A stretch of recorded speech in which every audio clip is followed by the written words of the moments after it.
सुप्रभात बच्चों। कक्षा षष्ठम संस्कृत की कक्षा में आज हम पढ़ेंगे पाठ 19 सुक्तयः, है ना। सुक्ति सुक्ति सुधन उक्ति।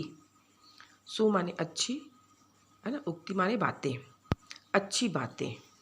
तो जो आप लोग कहीं भी दुकान जाते हैं या कहीं भी जाते हैं, छोटे छोटे वाक्य लिखे रहते हैं ना, उसे सुक्ति कहते हैं, यानी जिसमें अच्छी अच्छी बातें लिखी होती है। तो वास्तव में आप लोग देखेंगे कि जो बातें संस्कृत में है, संस्कृत साहित्य में मिलता है, संस्कृत में मिलता है, वो बातें विश्व की किसी किताब में नहीं मिलती। तो आज हम पढ़ेंगे सुक्ति। इसमें 10 सुक्ति हैं। पहला, अति सर्वत्र वर्जयेत। अति माने बहुत, सर्वत्र माने सभी जगह, वर्जयेत माने छोड़ने योग्य है। अधिकता सभी जगह छोड़ने योग्य है। कैसे अधिकता सभी जगह छोड़ने योग्य है, इसको हम 3-4 उदाहरणों से समझेंगे। जैसे आप लोग बहुत ज़्यादा भोजन करेंगे, तो बहुत ज़्यादा भोजन करेंगे तो क्या होगा? मोटापा बढ़ेगा, आलस्य आएगा और बीमारी आएगी, और है ना। और एकदम कम भोजन करेंगे तो एकदम कम, तो शरीर में कमजोरी आएगी। तो अधिकता छोड़ने योग्य है। इसी तरह जैसे आप आवश्यकता से अधिक मीठा खाएंगे तो वो जहर का काम करता है ना। आवश्यकता से अधिक बारिश हुई तो बाढ़ आएगा, फसल बर्बाद होगी, है ना, बहुत नुकसान होगा। इसी तरह आवश्यकता से अधिक पढ़ेंगे, है ना, बोलेंगे कि पढ़ाई करना, दिन भर पढ़ाई करेंगे, वो भी गलत है। और बोलेंगे कि अगर हम दिन भर थोड़ा भी नहीं पढ़े, वो भी गलत है। दिन भर खेलेंगे बोलेंगे तो वो भी गलत है आप लोग का। तो हर चीज़ सीमा में अच्छी लगती है ना। इसीलिए कह रहे हैं कि अधिकता सभी जगह छोड़ने योग्य है। अब देखेंगे अगला, अल्प विद्या महागर्व। इसका अर्थ है अल्प माने कम, कम विद्या करने वाले, पाने वाले महान गर्व करने लगते हैं। आप लोग देखेंगे जो ज़्यादा पढ़े लिखे होते हैं, बहुत ही सिंपल आदमी होते हैं, बहुत ही सिंपल साधारण, पता ही नहीं चलता कि ज़्यादा पढ़े लिखे हैं। APJ अब्दुल कलाम को देखा होगा आप लोगों ने, है ना। इसी तरह कई हैं, एकदम सिंपल रहते हैं, उन्हें घमंड नहीं रहता। और इसके विपरीत क्या होता है, जो कम पढ़े लिखे होते हैं वो क्या करते हैं, हर बात पे दिखाते हैं कि अरे हम बहुत ही ज़्यादा होशियार हैं, हमें बहुत ही ज़्यादा ज्ञान है। महसूस करना आप लोग, अब बड़े हो रहे हैं आप लोग भी, महसूस होगा आप लोग को भी कि वास्तव में जो कम पढ़े लिखे होते हैं ना, हर बात पे घमंड करते हैं। अगला है तीसरा, यथा बीजम तथा निष्पत्ति। यथा माने जैसे, जैसे बीज, जिस प्रकार का बीज होगा उसी प्रकार का वो क्या होगा, फल उत्पन्न होगा, है ना। जैसे आप लोग करेला का बीज लगाओगे तो करेला फल होगा, जो लगाओगे आप, नीम लगाओगे तो नीम होगा, है ना। तो उसी प्रकार कहने का तात्पर्य है कि हम जैसा कर्म करेंगे, हम वैसा ही क्या होगा, उसका फल भी होगा, है ना। हम अच्छे कर्म करेंगे तो उसका फल अच्छा मिलेगा, यदि हम गलत कर्म करेंगे तो उसका परिणाम भी गलत ही होगा। इसलिए हमेशा अच्छे कर्म ही करना चाहिए, है ना, तभी तो जैसे बीज बोएंगे वैसा फल पाएंगे। इसी प्रकार अगला है, सर्वः सर्वम न जानाति। सभी सब कुछ नहीं जानते, है ना। सभी सब कुछ नहीं जानते। अगर सभी विषय में, सभी चीज़ों में होशियार हो गए, है ना, पारंगत हो गए, तो फिर किसी की आवश्यकता ही नहीं होगी। जैसे कोई पढ़ने में अच्छा है तो खेलने में अच्छा नहीं होगा, खेलने में अच्छा है तो पढ़ने में अच्छा नहीं होगा। तो भगवान सबको कोई ना कोई गुण दे के पैदा करते हैं, है ना। अगला है, धर्मस्य मूलम अर्थः। धर्म का मूल, मूल माने जड़, क्या है, अर्थ है, धन है। अब जैसे हमने कहा ना फिर आपको कि हम पूछते हैं बच्चों से धर्म क्या है, तो आप लोग क्या बोलते हैं, तुम्हारा धर्म क्या है, क्या बोलते हैं आप लोग? हम हिंदू हैं, मुस्लिम हैं, सिख हैं, ईसाई हैं? नहीं, धर्म का अर्थ है, सबसे बड़ा धर्म इंसानियत का है ना। प्राणी मात्र पे दया करना, दूसरों पे दया करना, जो दुखी है उनकी सहायता करना, बड़ों, अपने से बड़ों का कहना मानना, ईश्वर का भजन पूजन करना, झूठ न बोलना, चोरी न करना,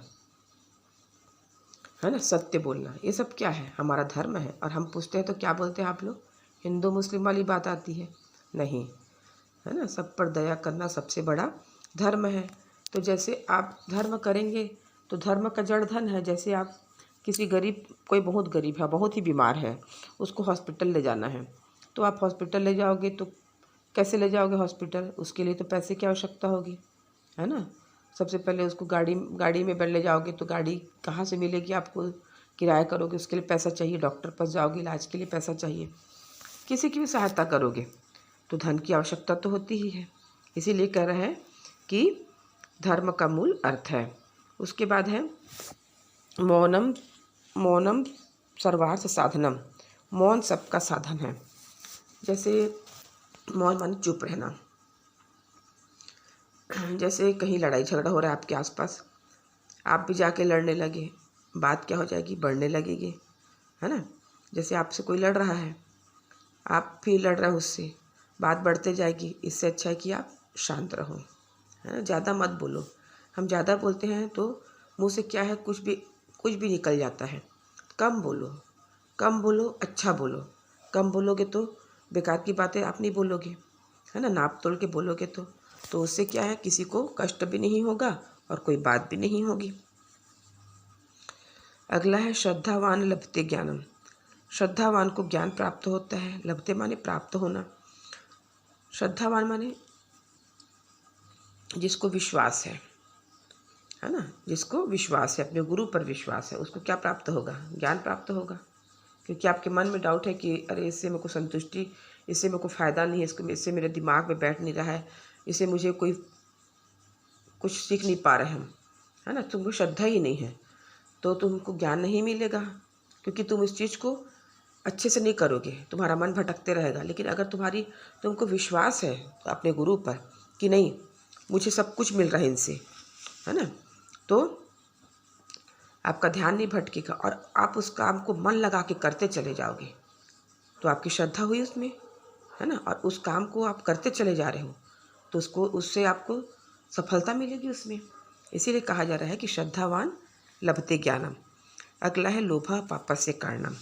लोभ पाप का कारण है, लालच पाप का कारण है।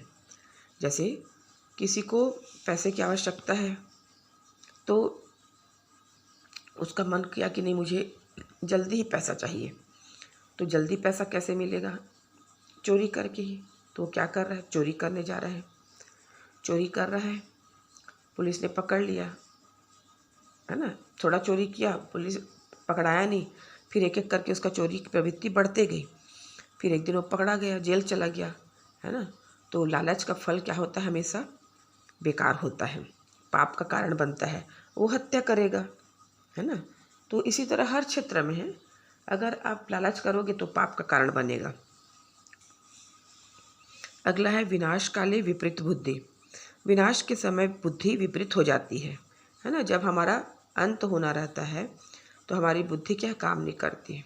आप लोगों ने बहुत बार सुना होगा ना, कुछ काम बिगड़ता है तो क्या बोलते हैं? विनाश काले विपरीत बुद्धि, है ना। तो जब हमारा समय खराब चलता है तो हमारी बुद्धि क्या होती है? उलट जाती है, हमारे दिमाग में अच्छी बातें नहीं आती है।